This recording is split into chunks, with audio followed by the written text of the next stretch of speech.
Well, congratulations, Mark, and how nice is it to have Simon present? Oh, what a knockout. I mean, to take time out of his busy schedule, it means the world to me. I mean, I've been a fan of his for years, and like I say, it's amazing. You don't always want to meet your heroes. Sometimes you can be disappointed, and turns out he's one of the nicest people on earth. When did you first meet? When was it? I was on the set of Force Awakens. There you go. Was it? Yeah. Do you remember your first impressions of each other? I remember, well, you know, I mean, you're very nice to say that, but I've been a fan of Mark since I was 7. So Right, there you go. And, you know, he was such a huge part of my life growing up and part of my, you know, development as a person, because that, I know it sounds crazy, and it's weird when people talk about things that you've done as being so influential and, you know, having such an effect, but Star Wars had a big effect on me, you know, and I always was Luke in the playground. I was always, you know, he was always my favourite, and so to meet him on that first day, I remember you came in and you were like, you know, you were sort of on set saying hi, and I think I went up and hugged you straight away. Really? It's that odd thing, I know you, I've known you for 30 seconds. Yeah, that's the amazing thing about this, is that you become a part of the world's family. And I'm so moved by stories of people that were inspired, people that really are facing like health issues and adversities, that find determination and spiritual redemption. I'm always stunned at how it affected people and continues to affect them. But like, I'm a mad fan of British comedy, and I loved Shaun of the Dead and Hot Fuzz and all of his stuff. My son was so excited. You know, they don't get impressed that I've worked with an Oscar winner like Lee Marvin, but when I get to meet Simon Pegg, they really are in awe, as I am.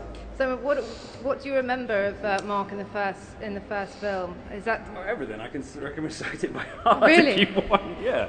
But is that the image you think of? I mean, is it strange then seeing him now?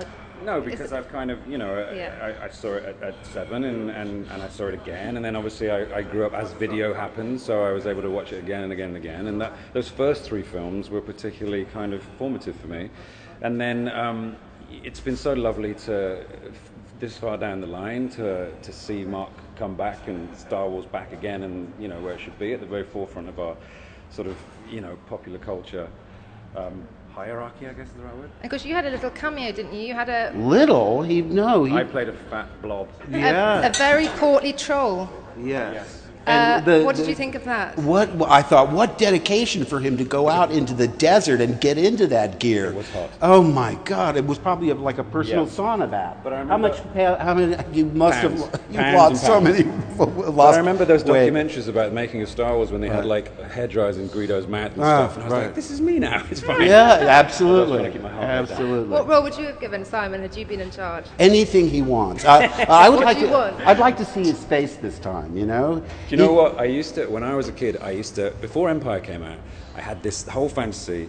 No, it was after Empire, because I was listening to the soundtrack, and I would imagine that I would be cast in the next Star Wars film. I didn't know what it was going to be called at that point, as Luke's younger brother.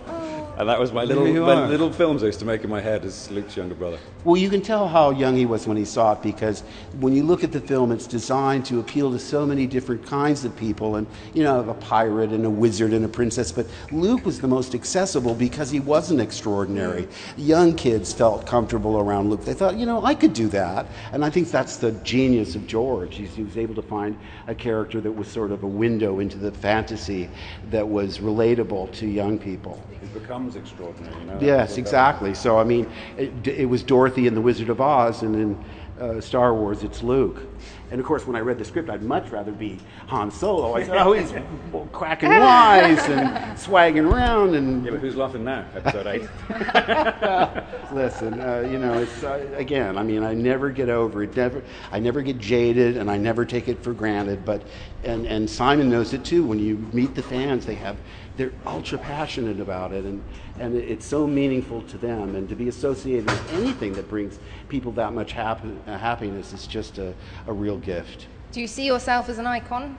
No, of course not. I mean, no, it's true though. I mean, I didn't say it when I got up there. My sons were saying, you know, Nathan and Griffin aren't here, but they're skeptics like I am, and they said, "Dad, you better make sure it's not an administrative error. Maybe they meant Dorothy Hamill, or even Mark Harmon."